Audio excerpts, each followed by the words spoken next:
What's up, everybody? Welcome to KBN Live. Thank y'all for jumping on here and waiting on us. I was sitting here running my mouth. We ran a little bit past 8 o'clock. So thank y'all for waiting. My partner in crime, Ryan Lambert, is still out west trying to shoot a large animal. So he is not here tonight, but we are proud to welcome in KBN's media relations professional, Katie Baca out of Texas. Thanks, Katie, for coming in to co-host with us tonight. And then we brought in a guest. No problem, guys. Yeah. Brought in a guest after a dominating weekend. If you guys followed the standings down over at Smith Lake over the weekend, Smith Mountain Lake, Casey Reed dominated that tournament. He's had a pretty good season, so we wanted to have him on to talk about it. Casey, thanks for jumping on here after I'm sure you're wore out from the tournament over the weekend. Yeah, man, of course. Thanks for having me. I appreciate the opportunity, man. Yeah, we got a little Old Town flavor tonight. All Old Town people on the deal. I'm usually fighting off those Hobie guys, so it's nice. It's nice. Be a nice change of pace. Yeah. So, Casey, let's get right into it, man. I see you fish Smith Mountain fairly often. Would you consider that your home lake or one of your home lakes over there? I mean, so I've been trying to tell people this. People have been expecting me to do good here, and I'm like, man, I don't know if that's going to be the case, but. So, yeah, I consider it my home lake. It's 35 minutes from my house to pretty much the closest ramp. But I don't fish it a whole lot. There's certain times of the year where I do fish it a whole lot, but that's not your normal tournament fishing. That's fishing the shad spawn. So, I mean, that's night fishing. That's just, I mean, I call it stupid fishing. All you go and do is throw a wake bait down the riprap banks. I mean, that's all there is to it that time of year. Right. But yeah, I mean, I do consider it my home lake. And that can be kind of tough sometimes. We've talked about on this show before about sometimes the locals and fishing your home lake, you get a little stuck on things and you know, it's hard to perform in those big events, right?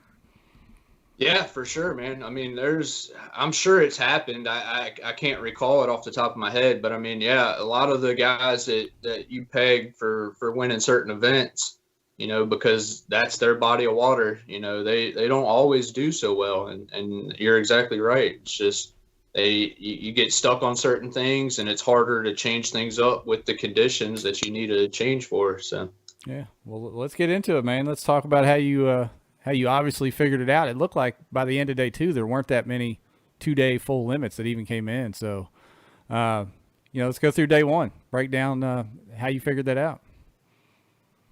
Yeah, man. So I guess we'll start pre-fishing. I had like 4 days on the water to pre-fish. I went to the state park area the first day and fished around there. I caught a limit. I had, you know, probably just over 70 inches. I didn't really measure them, but just best guess was probably slightly over 70 inches.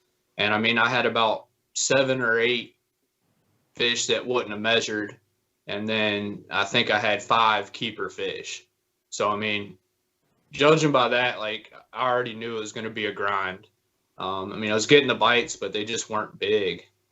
So I kind of changed paces, moved to a couple different spots. The next day I caught 2 fish at another spot, and I found one point that I was marking good fish on. But like I said, I caught one there and then one on a dock close by.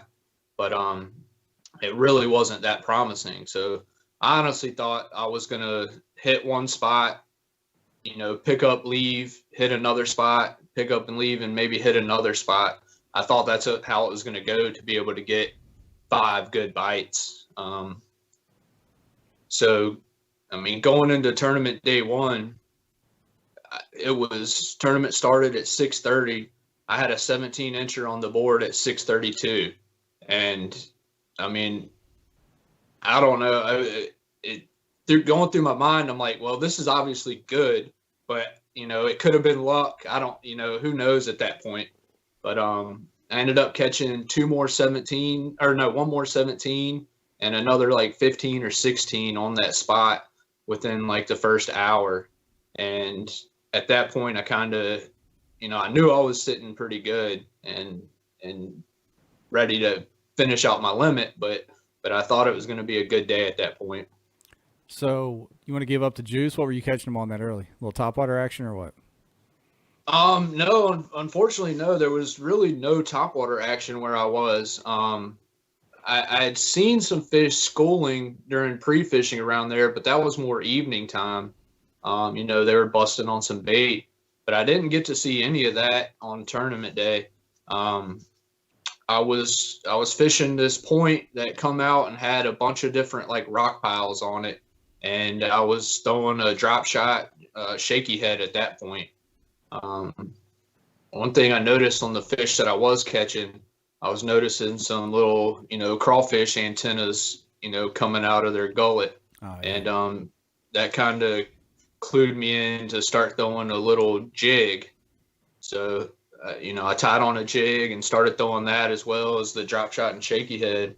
And that's what I ended up catching my big fish on. It was 21 inches. And that won the big fish of the tournament. Boom. And that was day one? You caught the big one? That was day one, yeah. Mm-hmm. Okay. So did you think that would hold up day two? Same areas? So actually, yeah, I kind of did. Because my plans were to just kind of beat the crap out of it and then maybe move to a different spot if I had to on day two.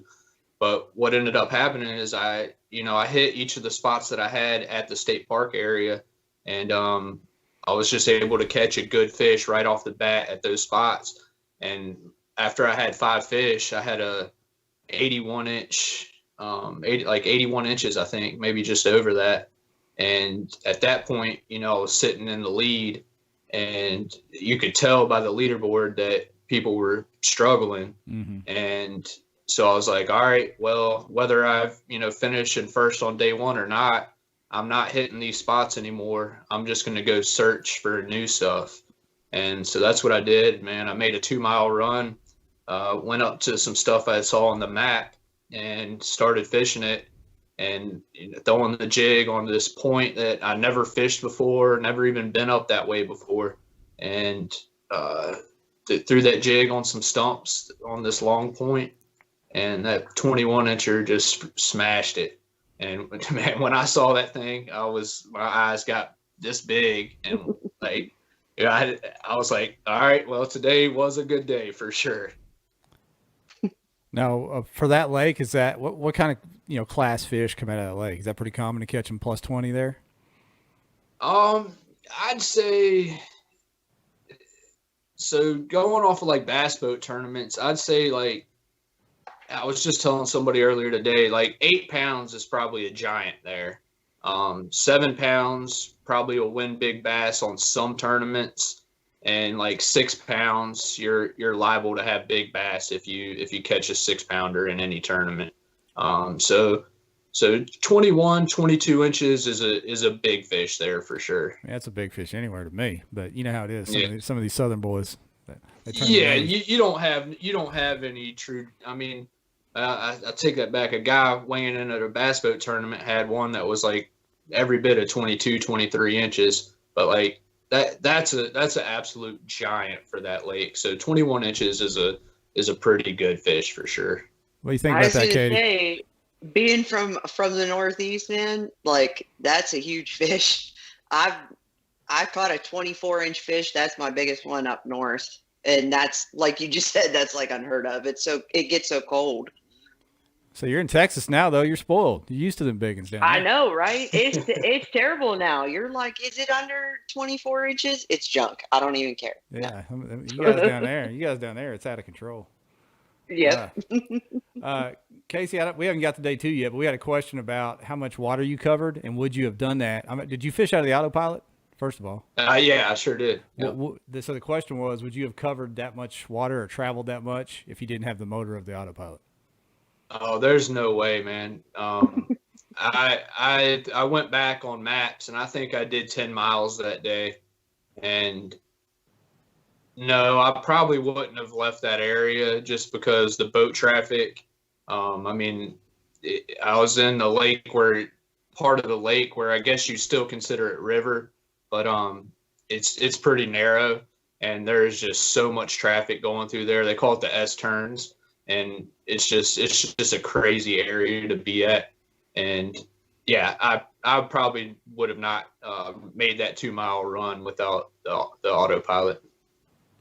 Do you have the puck on it yet? I do not, man. I need to get one for sure. Yeah, I don't have one yet either. It's on my list for 2021. But The never ending list. that's right. So day one, man, day one's in the books. Let's break down day two for us, the winning day, championship day. Yeah, so basically my plan was to kind of do the exact same thing I did on day one, and I started out on the same spot. Unfortunately, well, I did end up catching a fish there. It just didn't start out as quick. I stuck there for about 30, 45 minutes, and then finally got a bite, 15 incher, I think, something like that. So that kind of had me a little worried at the time. I mean, I just know going into Smith, it can be a struggle to get a limit. I mean, for anybody some days, whether you know the lake or not. But so that was kind of in the back of my head. So I moved to a spot I didn't fish, and went over there, fished that for about 30, 45 minutes, and was able to pull out the only smallie that I caught of the tournament. And I think that was like a 16, 17 incher, I think. And so that had me feeling real well, knowing that the size of the fish was still kind of up there to compete. And so then I went back and just did the whole circle that I had did the day before, and just was, wasn't catching a ton of fish on each spot, but was able to pluck out one or two here and there. And I finally, by the time I got to the end of my circle, I caught a limit, and had 81 inches, again. And at that point, I kind of made a mental mistake. I was gonna. It turned out not to hurt me at all, luckily. But I was like, well, I'm gonna leave here and go to where I caught that 21 incher, another 2 miles down lake. And so I did that run, and I got to that spot and, didn't catch anything. And it got in my mind that I shouldn't have left. I mean, I'm not at that point. I knew I was sitting really good. I mean, I was in the lead, but I was worried that Brandon, the guy that finished in second place, he was pretty close behind me. So, if he had another day like he had day one, and I had 81 inches, he could have been close to taking the lead from me. So I immediately just hurried back and was like, I just need to grind it out in the spots where I know there was fish and try to get another, small upgrade here and there. So I think that was just a mistake of choices that I made to make that run and look for another big fish when I don't think I needed that kicker fish necessarily. I just needed small upgrades here and there. So you made that run and turned around and went back? Yeah, I fished that one spot for a little bit, and then I just was thinking about it, man, and I was like, this is a mistake. And yeah, I just turned around and ran right back, and actually went further.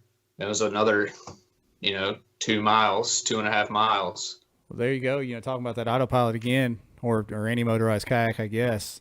It'd make you more apt to move because you can, which isn't necessarily the best thing all the time. But then you can also retrace your steps, I guess, a lot easier than if you burn your legs trying to get down there and then have to turn around and make that long haul back, right? Yeah, man, I've never put so much wear and tear on that battery, but that Dakota lithium battery, I'm running the 100 amp battery, and the first day I ran it to 30%, and then the second day I ran it to like 15%, I think. Have you tried Duke's turbocharged prop deal yet? Upgrade, changing the oh prop pack? yeah. I am running that one right now. I do like it. It's not recommended though from Old Town. That's so right. guys, Voids the warranty. Voids the warranty. Yeah, don't or be careful if you decide to run that one. Right. We got a little Pittsburgh, Pennsylvania talk in the comments. You seen all that, Katie? Oh, I sure am. Yeah. Steelers are 3-0. Everybody's living large. Crazy. I know, right? It's awesome. Yeah, Ryan and Frank going back and forth in the comments. That's hilarious. Even Casey's wearing the gold and black there. I don't think that was intentional, but he's wearing it. Oh no. It was meant to be. Yeah. So yeah, man, you closed out that tournament. I clicked over there. I always check the standings of just about every tournament that's going on the weekends, just because I'm a fan of the sport. Even if I'm not in the tournament, I like to see what's going on. And when I saw that gap between first and second, I don't know if I've seen a big tournament this year with that big of a gap between the two. I mean, that was a dominating performance over there on a very tough 2 days. What'd you think about that when you saw the final standings? I mean, I couldn't believe it. I mean, I honestly thought that guy. I wish I could remember his last name. I talked to him. Me and him both fished out of the same area. I know his name's Brandon. He was in second place after day one, and I think he was like 3.5 inches behind me or something. So and I know he went back and was kind of doing the same thing as well. And so for me going back doing the same thing and him going back doing the same thing, I'm thinking we're going to be catching, the same kind of fish. And the whole day he didn't have anything on the leaderboard. And I'm like, man, is this dude just like screwing with me or what is going on here? Like, don't you hate that? Yeah. I mean, the leaderboard did get in my head a little bit there, but yeah, I didn't know. I was just thinking, what is he doing? What is he doing? And then I saw about an hour left, I think, somewhere around there. He had posted up 3 12-inch fish, and even then, I'm like, man, is he still just screwing with me? He's got like 89 inches or something, and just screwing with me and loading these small fish real quick. But no, unfortunately, he had a tough day out there, and was only able to catch those 3. But I mean, he was definitely he would have been in contention had he had a good day again. But yeah, I mean, everybody else kind of put up more what I expected to see coming out of this tournament, and yeah, just fortunately enough, I was able to catch some decent sized fish and able to really help me out and bump me up. Man, you never know with people out there. There's a few folks that screw with people and sandbag all day, so you just never know. Yeah, you never know, man. And I was just, I mean, my mind was racing the whole time. Like, they don't do the leaderboard cutoff anymore, so the leaderboard stays on, and you're just watching it and watching it. And I'm like, man, I got to do another upgrade. Yeah, that's part of the mental game. Some people won't even look at it all day just because of that. Yeah, it messes with them. Yeah, I find it kind of messed with me a little bit on this tournament just because of that, because I knew he was pretty close, and I knew I was catching fish, and he was doing the same thing. So I thought for sure he was catching fish as well. But yeah, that turned out not to be the case. But yeah, usually looking at the leaderboard kind of drives me, whether I'm in last place or I'm in first place. I'll look at it multiple times and just see what's going on, and it really does drive me to fish harder. Yeah, I like I use it to make decisions sometimes. You know what I mean? Yeah, for sure. Because if you're you think you have a bad limit, but then you're sitting pretty good, you can kind of make a decision on whether you need to move or what you maybe change. Change presentations, whatever. Yeah, like looks day like one. That. I'm sorry, I was just going to say it looks like that dude's name is Brandon Congreve. Ah, okay. Yes, that's correct. Yeah, from Georgia. Yeah. Katie still doing her thing. He's a cool dude. Now, Katie, you a leaderboard watcher or no? I do not actually. I only when it starts getting to the point that you're like, I'm losing my mind. I can't get any in the boat that'll measure. Maybe, and that's if it's in like the second half of the day. But no, you can't, especially around here. You've got like Matt Scotch and Guillermo and all them at every tournament, pretty much. That it can be a little soul crushing to look at the leaderboard. So I get You're that. better off just being like, I'm crushing it. I know it. Yeah, I get that. Depending on the field, especially down there. Yep. Texas is basically its own national tournament half the time. The way things Yep. are. Well, man, that's awesome. I appreciate you breaking that down for us. Seeing that big win was exciting to watch. See you bring it home, especially being a fellow Old Town teammate. We like that. Hey, Ashley K's watching. She said leaderboard.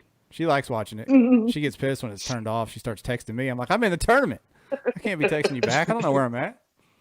It's pretty funny. It's funny. I was going to say, actually, there's an angler down here that is going back on what you had mentioned about you weren't sure, like, should I have left the fish that I was on? And I, went back to where I caught a big one. There's an angler down here. His name's Tracy Dugan. And man, is his voice in my head every single time I think about doing that. He says it all the time. If you're on fit, don't leave fish to go find fish. Like, he says it all the time. It's awesome. So there's so many of those guys down here that put that in your head that you can't help but think about them every time you're in the middle of a tournament. Like, what would they do? Yeah, well, that's definitely a great motto to live by. But, for a 2-day tournament, unless you have other fish somewhere else for day 2, you'd never want to beat up those fish too hard. And I've definitely made that mistake before.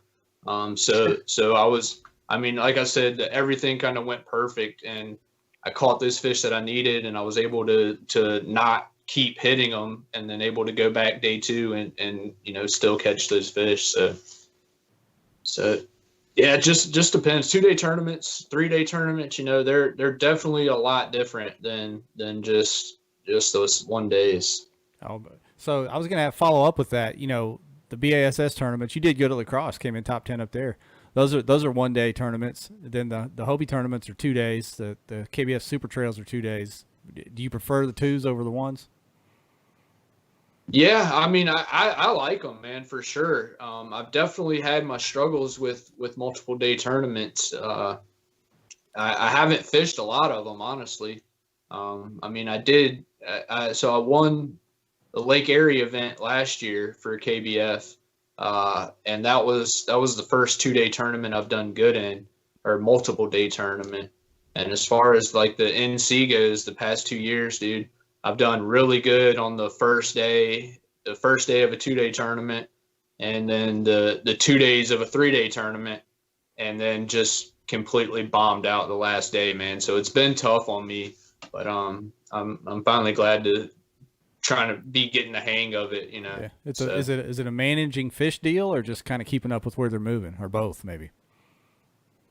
For me, it's been managing fish for sure. Yeah. Yeah, it's easy. What was your strategy with it being pretty much, well, up there it's definitely transitioning for fall. I know down here they're all messed up, but what's your strategy for that? For catching the transitioning fish?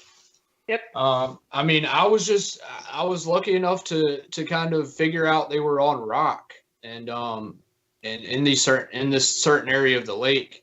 I mean, the lake's, big enough to where they're in different phases, a little bit throughout the different sections of the lake.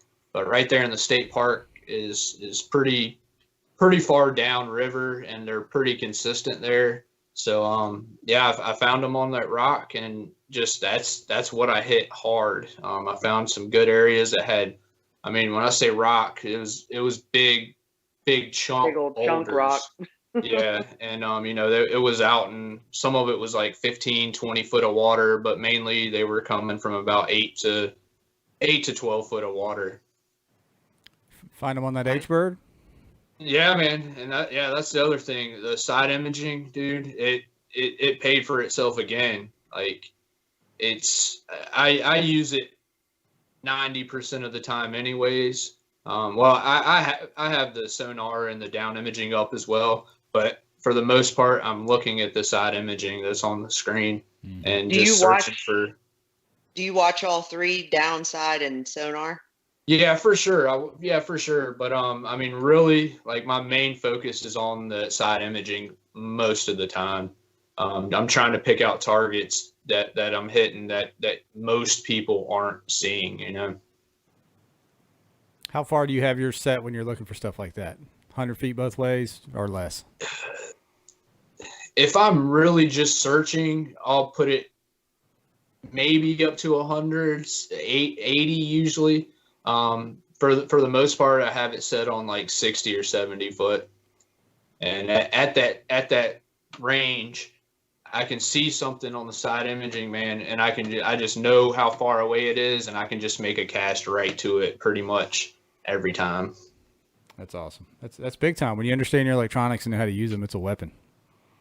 It's been a game changer for sure, man. It's like it helps me out so much. I couldn't if I go out there without a fish finder, dude, I'd be lost. And I mean, sometimes that's not a good thing, but there's a lot of times where it really does help so much. Oh yeah, you running what unit? Oh, sorry. Go ahead, Katie. You had the same question. No, I was gonna say same question. What unit are you running? The Helix 10, the Mega. It's the G2N. Right on. Somebody else chimed in and said 55, so about that same range, 55, 60. Yeah, I found that's pretty good range for it. You can see a lot of the detail once you stretch it out so much to 100 feet. I mean, again, it just takes some adjustment, but the targets you're looking at are a lot smaller. But at that 60-foot range is what I found comfortable. When I see something, I know about what size it is, and if a stump, for example, or a rock pile, I can tell in my mind mentally how big that thing is and really what I'm looking at. If anybody's just jumping on here, I've seen a few people join the stream just a few minutes ago. So if you got any questions for Casey or Katie or myself, shoot them in the comments there. We'll try to get to them.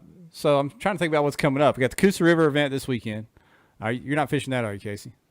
No, I won't be going down for that. I'll be heading down to Guntersville for the NC. So Guntersville is going to be wild. It sounds like the Elite Series is going to be there already the weekend before, and then there's a 300 boat like Spro Frog tournament or something there on that Sunday or Monday or something like that. And then you guys are going to be rolling into town. You think that's going to play any factor with all those boats, or is that like just always getting all that pressure?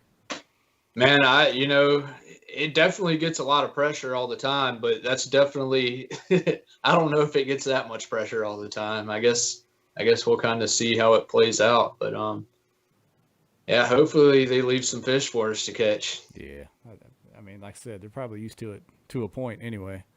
Yeah. And of all the lakes around the country, I've still never fished Guntersville, and I won't be fishing it this time around, so we'll see. I haven't either.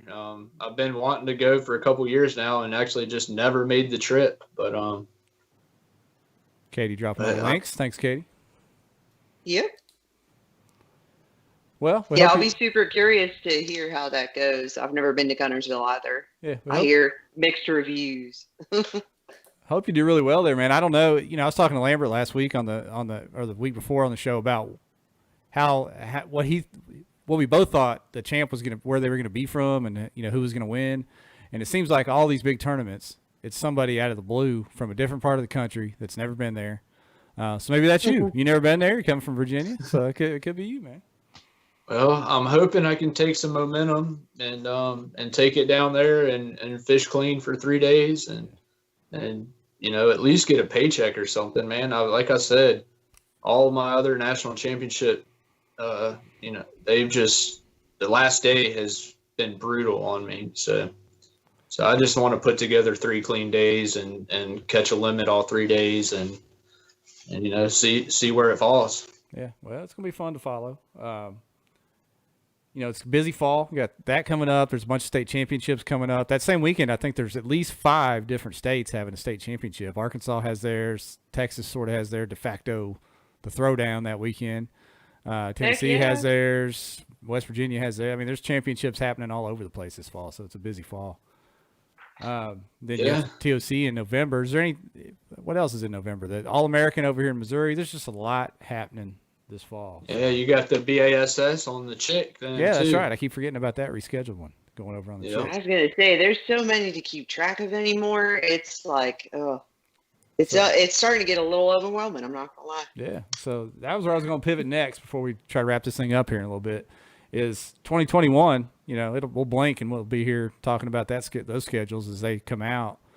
You know, I see things kind of leveling out, and these different organizations kind of taking their position amongst. I hate to call it their rank or their place in the sport because they're all different. Oh, wait a minute. I got to stop. We got breaking news. We got our first comment from the YouTube live stream. Oh, man. So thank you, Moose McCollum. Any advice for breaking down a never fished before lake? He's fishing the Lone Star Throwdown. I'm guessing that's a fake account. I don't know. Moose McCollum. Maybe not. Maybe not. That could be one of the Moose. That could be one of the Allen boys over there messing with us. But if not, we appreciate you, Moose. Appreciate you, Moose, asking the question. It's in Texas. I don't know. Katie, you want to take that? Or Casey, either one of you? I was going to say I'll let Casey answer, and then maybe I'll trail off a bit. But I've never been to this lake, so I can't say much. Any advice for breaking down a lake you never fished before? So if you're in the full fall transition or full fall, I guess, and I'd start in the creek somewhere, and you know, either start at the mouth of the creek and work your way back, or start at the back of the creek and work your way out, and just, you know, see what you find. That would be my best advice to start. Excellent. All right, there you go, Moose. Get the answer straight from the champ, Smith Mountain. Yeah, we're talking about 2021. Where do you see these organizations kind of taking their place, or is it just going to still be what it is, where they're just all kind of throwing their hat in there and people just go to all of them? I mean, the Hobie BOS seems to have, to me, taken a spot amongst at the elite spot, with the Tournament of Champions being such a hard tournament to get to. KBF is so big with so much going on; it has the most options to join, obviously. I keep hearing rumors that's going to pull back in 2021, but I don't know anything for sure. And then BASS, there's only 5 opens. I think it's going to maybe stay that way, maybe 6 opens. And then you got all the state stuff. So where do y'all rank those, and where do you see that going in 21? Man, I mean, I think it's obvious to just about everybody that I mean, Hobie's been killing it, man. Like, I have yet to fish a Hobie event. I definitely plan to. Next year, definitely we'll make it to something. You know, we got to see what the schedules are and everything, and see how that all lines up. But I mean, yeah, I definitely plan on making it to some, if not all, the Hobie events that I can, anyways.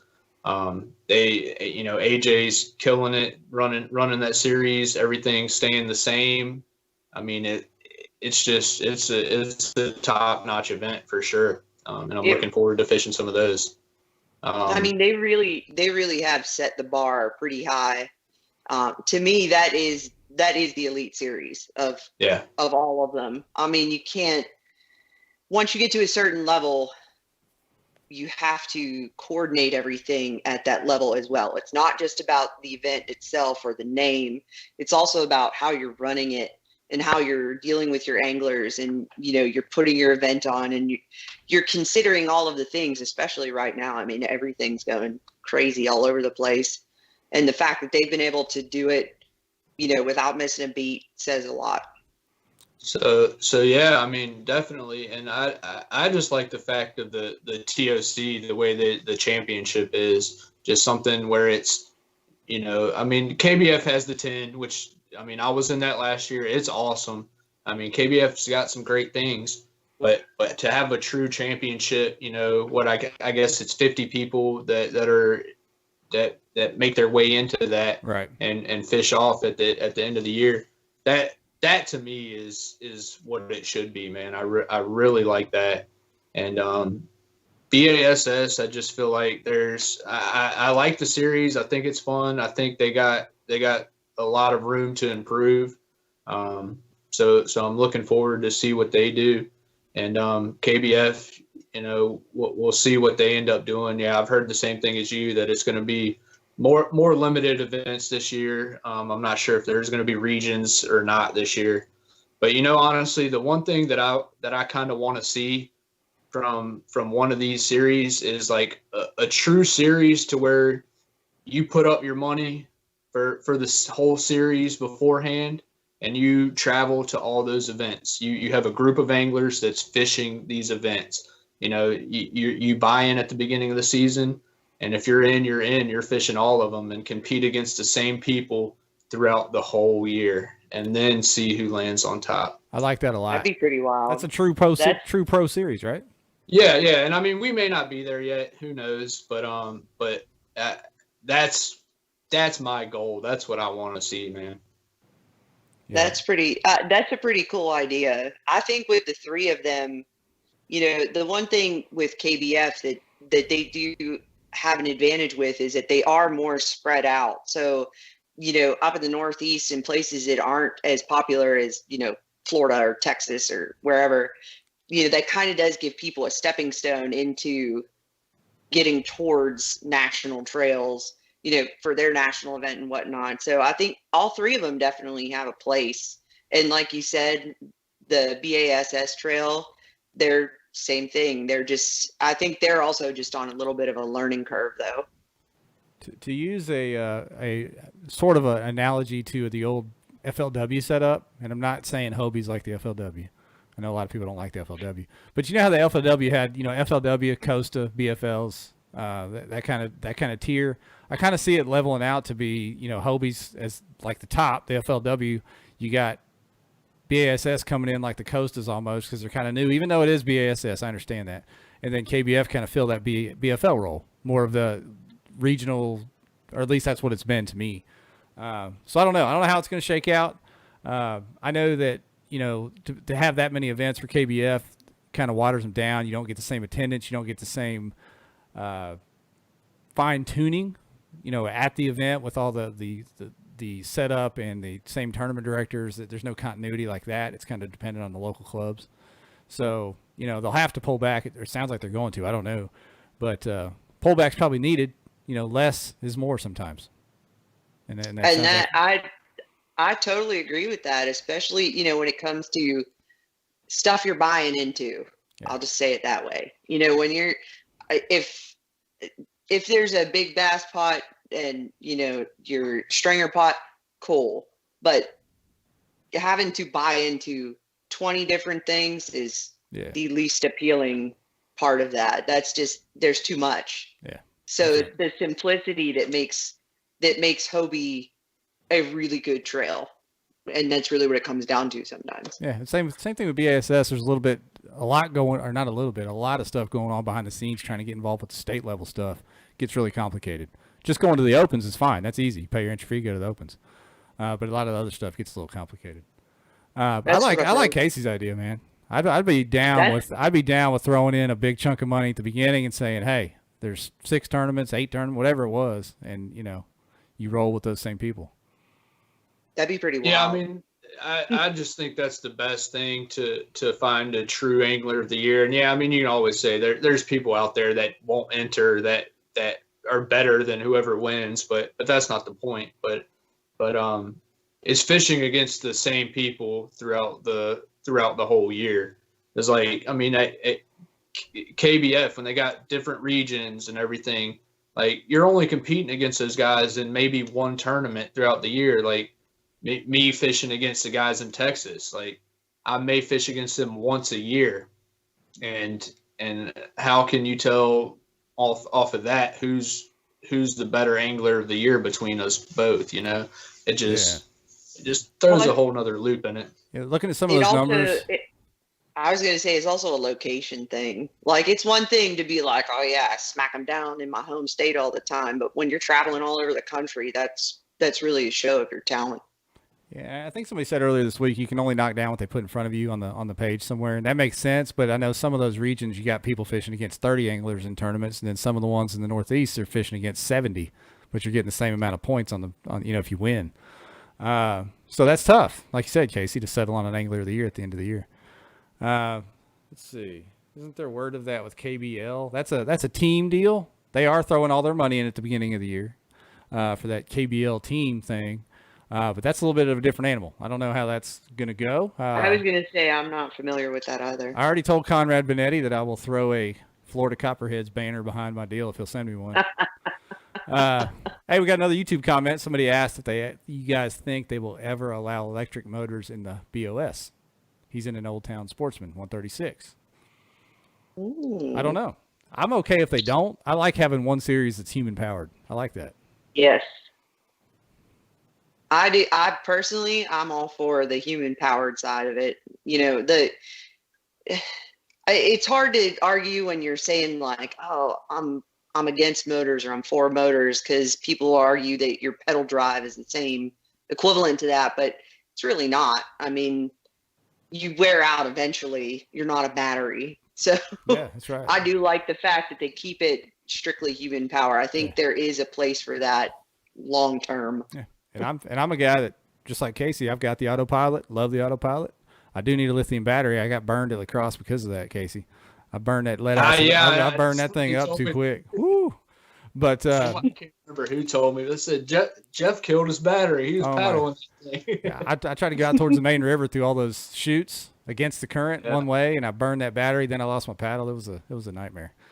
But but anyway, I love the autopilot. But I'm not, like I said, I'm got no problem with these human powered only series either. So I love the Predator too, or the Big Water. Excuse me, Big Water. See, and you know, I would love the fact, especially that we're like an Old Town crew tonight. I'm not gonna lie, I would love to see something that is a combination of all three. I'm just saying, it should be a thing. They got the jack. You know, Johnson Outdoors has got the money. It's probably got the deepest pockets of any of these companies. So who knows what they'll do? Right, exactly. I mean, you should have the option of all three. I should be able to pop up that drive or drop a motor or paddle across some pads. I want all three. Who knows what's coming? Wink, wink. Who knows? Any more questions out there? Not seeing too many. We appreciate the YouTube comments. That was pretty cool. I wasn't sure how many folks we'd get over there, but to get a few comments was nice. Anything outside of either one of you guys before we wrap it up tonight? You got anything coming up you want to talk about? Lone Star Throwdown, man. I would come to that if our state championship wasn't the same weekend, because I fished a tournament in Texas and they said that's all you got to do to qualify. That's another thing for next year that really, it would be really nice, especially for the big events. Everybody needs to coordinate. No more of this like dropping big events on the same days and making people choose. That's just silly. There's enough days and weekends in the year that we shouldn't have to do that. You should be able to drop them all a little bit separately, because it's not like there's a tournament every weekend for the major trails, not the little stuff, but still. Little birdie told me those boys all talk this year, so we'll see if that's true or not. Exactly. Yeah, it would be nice to have it play out to everybody's advantage, where they can, fish everything if they want to, Yeah. Anything else you want to talk about, Casey? Any sponsor shout outs you want to give before we go? Oh man, just well, thank Old Town as always, man. They're the autopilot, like I said earlier, it really helped me out in this event. The spot lock is truly amazing, just being able to pull up on those rock piles, hit the spot lock, and drop shot straight down onto them. Dakota Lithium for powering it, the 100 amp battery. I did the most work in these 2 days than I've put on it all year long. I think the second day I did over 12 miles, and I still had like 20% left, I think 15-20%, somewhere around there. And that's definitely the most I've drained that battery. And yeah, Jeff, you definitely got to get you one, man. The lithiums are so much better. Yeah, well, see, our local trail and the stuff I've been fishing, we can't use the motor anyway, so I just been rolling with what I got. But for 2021, I'm going full send on all the gear I need, the puck, the battery, everything. Getting some good lucks in the comments for you down at Gunnersville. So, yeah, we'll echo that. Good luck to you, Casey. Hope you can find them in practice. Yeah, appreciate it. And thank y'all for having me on. Yeah, definitely. We'll do my best, man. Hey, yeah, and Katie, thanks for stepping up and being a co-host tonight. And thanks for all you do every time we have a stream with dropping the links faster than I can even get the words out of my mouth. Absolutely my pleasure. Yeah, it's amazing. Yeah, and thanks everybody for watching tonight. Duke just logged on. I just saw Duke Tran is watching, but we're about to wrap this thing up. So thanks for showing up, Duke. Appreciate you, brother. If you can hear this. Hey, you're late. Yeah, you're late. But thanks everybody for watching. And Casey, thanks once again. And Katie, great show tonight. Awesome interview. And we'll see y'all next week. We are out of here.